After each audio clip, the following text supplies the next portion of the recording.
morning, you wake up and the President of the United States is using that kind of language, profanity, mocking the faith, threatening the country, possibly violating international law, but using even this phrase, praise be to Allah, in a mocking way. It's an expression used by Muslims that is an expression of faith.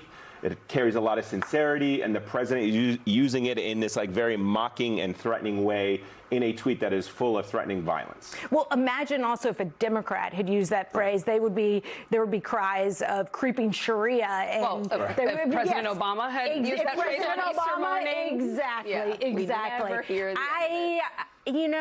I know I'm not supposed to get upset about the lack of decorum and the trashiness and just the utter classlessness of Donald Trump, but then he does something like this on Easter morning, and it really just throws me in a loop again, and I really am I cannot believe that this characterless man is the President of the United States and is behaving this way and representing his people, a majority Christian nation.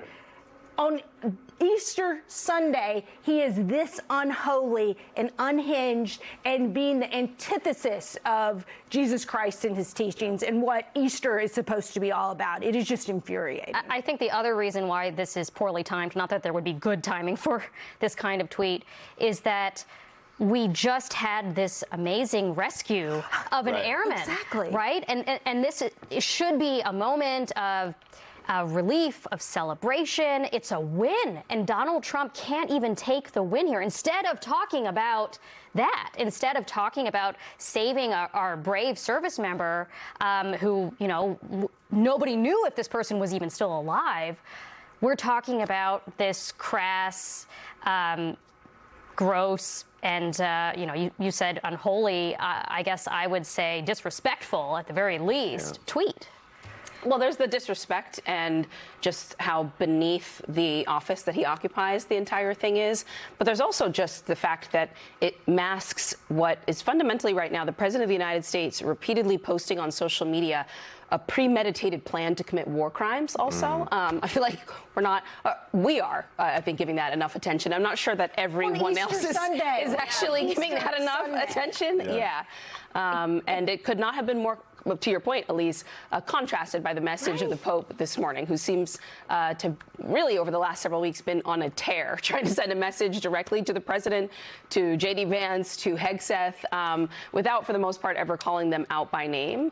The contrast can be more clear. But who does he do this for? Who do you say? Who's waking up in the morning and expecting him to have this rant, or who is he doing? I mean, it seems like this is a core belief of who he is and how he functions. Well, he seems to love talking in, sadistic war criminal ways and bomb back to the Stone Age and having no capacity to have empathy for anyone other than himself. Obviously that's been a decades lifelong pattern, but, we just see it in sharp relief this morning. And he, it's like a child, which I don't want to insult a child this way by saying that, but that's bored and is acting up because the missing airman was rescued after a heroic 36-hour mission, being injured and climbing up 7,000 feet to safety with only a pistol, and the nation could be celebrating that victory, that the goodness that he's coming home, that our military was able to execute that mission, and instead we've got this jerk just being Donald Trump.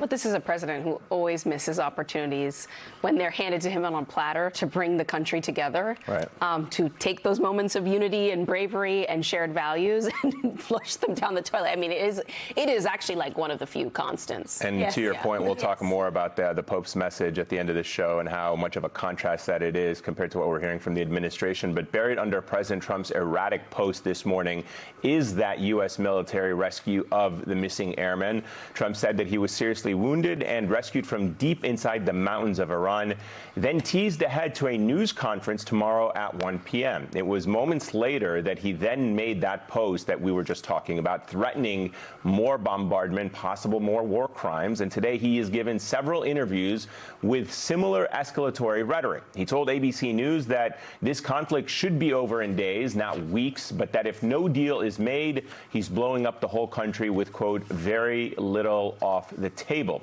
To Axios, then, he said that the U.S. is deep in negotiations with Iran, but, quote, if they don't make a deal, I am blowing up everything over there. And then to The Hill, he said he is not ruling out ground troops in Iran if they don't make a deal. Now, this all comes as the president had already threatened to blow up Iran's power plants, which has alarmed human rights and war crimes experts who have called it a potential war crime.